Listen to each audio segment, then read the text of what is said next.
প্রিয় viewers, NSS news চলতি পথে এখন মাধবকুণ্ড ঝর্ণা আমরা আপনাদের দেখানোর চেষ্টা করছি এবং পুরো মাধবকুণ্ড এরিয়াটা আমরা ভিডিও করছি। এনএসএস নিউজের সাথে থাকবেন, আমরা আপনাদের দেখানোর জন্য চেষ্টা করছি। মাধবকুণ্ড ঝর্ণা, বড়লেখা, মৌলভীবাজার। এনএসএস নিউজে চলতি পথে এখন মাধবকুণ্ড ঝর্ণা আপনাদের দেখাচ্ছি, আপনারা আমাদের সাথে থাকবেন এবং পুরো এলাকাটাতে পাথর বেষ্টিত এটি কী অসম্ভব নিদর্শন আমরা দেখাচ্ছি এবং অসাধারণ অসাধারণ অসাধারণ অসাধারণ এবং এদিক দিয়ে আবার পাহাড়ে ওঠা যায়, মূল পাহাড়ের স্পট। আমরা আপনাদের পুরো এলাকাটা দেখাচ্ছি, আমাদের সাথে থাকবেন।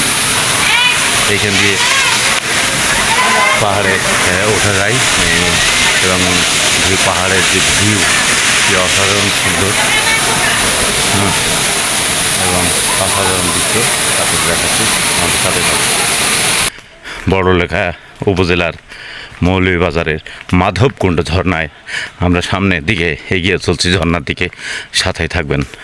আমরা আপনাদের দেখানোর চেষ্টা করব পুরো জীববৈচিত্র্য পরিবেশ রক্ষায় আপনার সহযোগিতা চাই।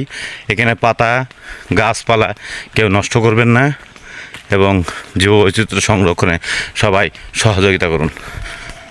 সবাই আমাদের সাথে থাকুন, আমরা এই স্পটটি পুরা ভিডিও করে আপনাদের দেখাবো এবং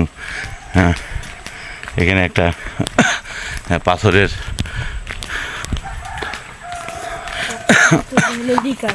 গাছেরই এখানে চৌধুরী মাধবকুণ্ড ইকো পার্ক মৌলভীবাজার শুভ উদ্বোধন করেন সৈয়দা সাজেদা চৌধুরী, মাননীয় মন্ত্রী পরিবেশ ও বন মন্ত্রণালয়, গণপ্রজাতন্ত্রী বাংলাদেশ সরকার 2001 সালে। এবং এইখানকার একটা ইকো পার্কের একটা ম্যাপ দেওয়া আছে, এই ম্যাপ দেখে আপনারা সামনের দিকে এগিয়ে যেতে পারেন। প্রিয় ভিউয়ার্স, আমাদের সাথেই থাকবেন, আমরা এই মাধবকুণ্ডর জলপ্রপাতের সমস্ত এলাকাটি আপনাদের দেখানোর চেষ্টা করব। প্রিয় ভিউয়ার্স, সাথে থাকবেন। প্রাকৃতিক এক নৈসর্গিক লীলাভূমি এই মাধবকুণ্ড ঝর্ণা মহান আল্লাহ তাআলার অশেষ রহমতে সৃষ্টি করেছেন। আপনি ভ্রমণ না করলে এগুলো দেখতে পাবেন না এবং আপনাকে জ্ঞান সমৃদ্ধ করতে হলে ঘোরার বিকল্প কিছু নাই। আমাদের সাথেই থাকুন, আমরা দেখানোর চেষ্টা করে যাচ্ছি।